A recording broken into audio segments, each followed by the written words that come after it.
Wanna be Ryan the Great, and today we are reacting to the Eagles win over the New York Giants. Baby, the Eagles got it done 31-7. I was so close to the final score prediction being right. I had 31-14 to tie. We got the dub. I'm happy about it.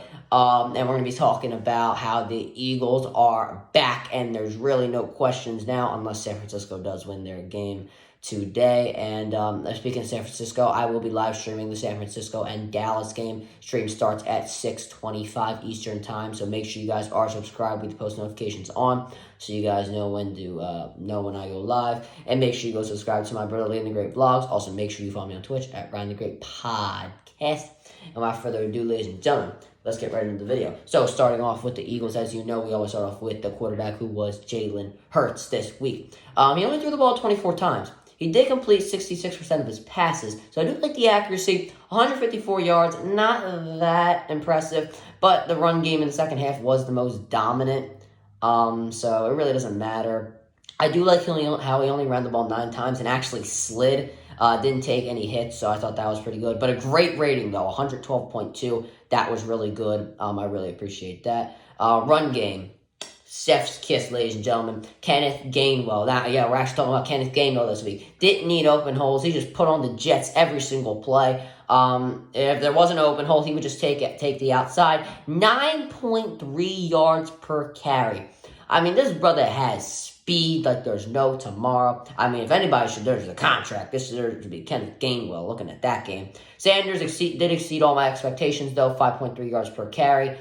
He had great hesitation moves to find the open hole and had a great game from doing that. Miles Sanders and Kenneth Gainwell, both great games, respectively. And we talk about the receivers next. They didn't do much because in the second half, it was more of a run-dominant offense. The Eagles also trying to kill a lot of clock. So I'm not going to give him too many slack. A.J. Brown, not anything special in the first half. He kind of just ran slants. I think it was 3 catches for 28 yards. Second half, the run games, took it over, so he did a bunch of nothing. But actually had great blocking for those screen passes on Devontae Smith.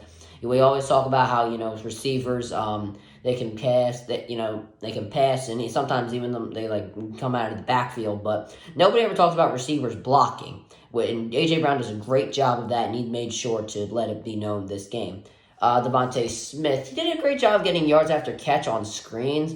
Didn't do too many routes because of the run game in the second half. He didn't really run his comeback route. I thought they should have run that in the beginning, just because of the fact that Hurts could have some rust, but it obviously didn't look like that, so they didn't need to. Quez Watkins, absolutely, positively nothing he did. Is positively even a word? I don't know. Moving on, though.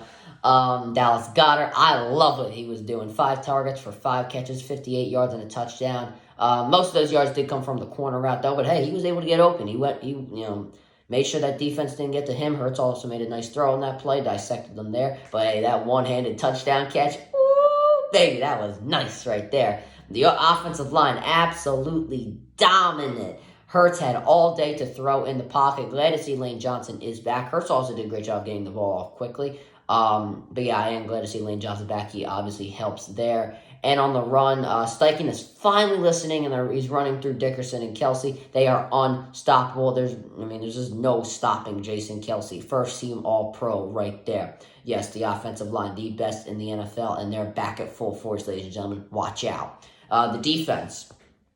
Pass rush, 5 sacks. A lot of pressure from Cox, Reddick, and Sweat. Reddick has 3 quarterbacks hits and had 1.5 sacks. Sweat the same. They did a great job. Sweat also had a strip sack. Unfortunately, the Eagles did not recover there. But Reddick, great game. 3 quarterbacks hits, a sack and a half. I mean, you really cannot ask for more better. He probably should have had, what is it? I think he was supposed to have 3 sacks. He did miss a few. It is okay, though. Everybody applied a lot of pressure. BG also got a sack as well. I was very glad for BG. You truly do love to see it. I don't know how he's not being considered for Comeback Player of the Year. The man tore his ACL. They didn't know if he was going to play at the same level he has in past years. And he's come back and had 11 sacks. I mean, I don't know. It is what it is. The run game, not that great. The run defense, I guess I could say, not that great.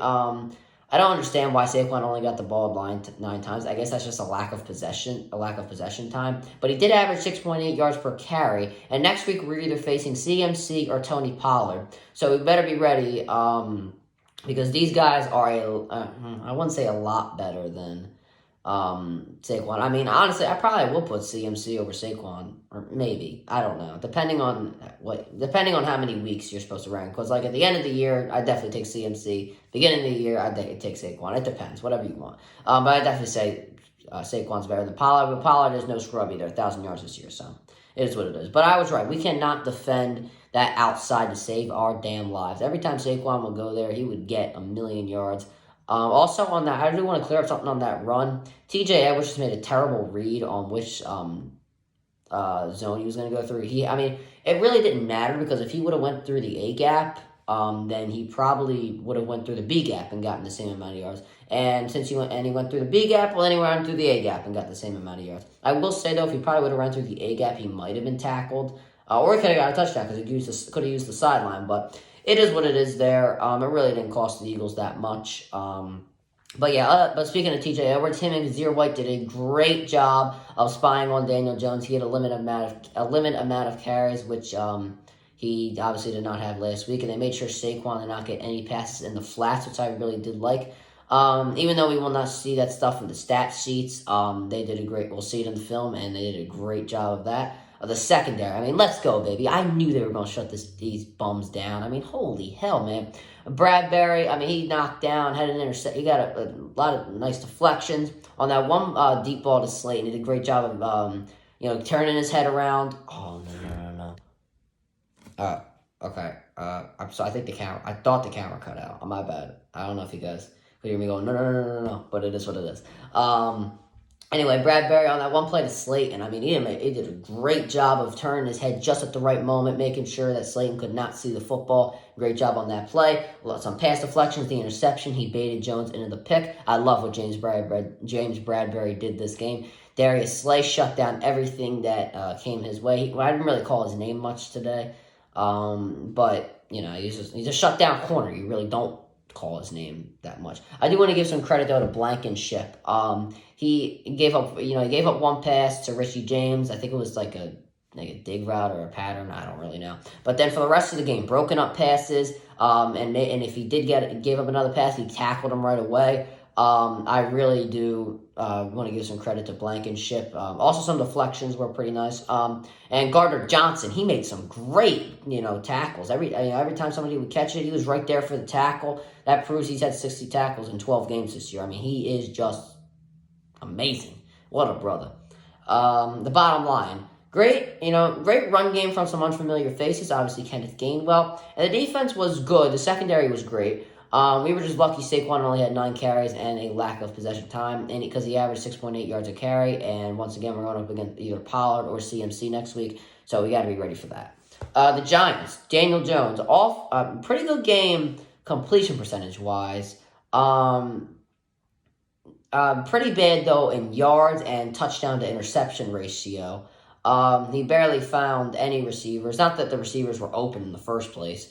But, but still, he didn't really have a good game, didn't really run the ball much, really because he couldn't. The Eagles just completely shut him down because of the secondary, pretty much. I don't know if it really was his fault, but it is what it is. Saquon didn't have any carries, definitely from a lack of possession, as I said, but otherwise, he played well. 6.8 yards per carry. You can't get much better than that. Very great game from Saquon Barkley. The receivers got absolutely shut down, and they were hyping up this guy Hodgins, 453 yards, 46-something catches. They got shut down by the they were bringing up the Viking secondary. What in comparison does the Viking secondary go against the Eagles? There is no comparison whatsoever. It makes absolutely no sense to me, but it is what it is.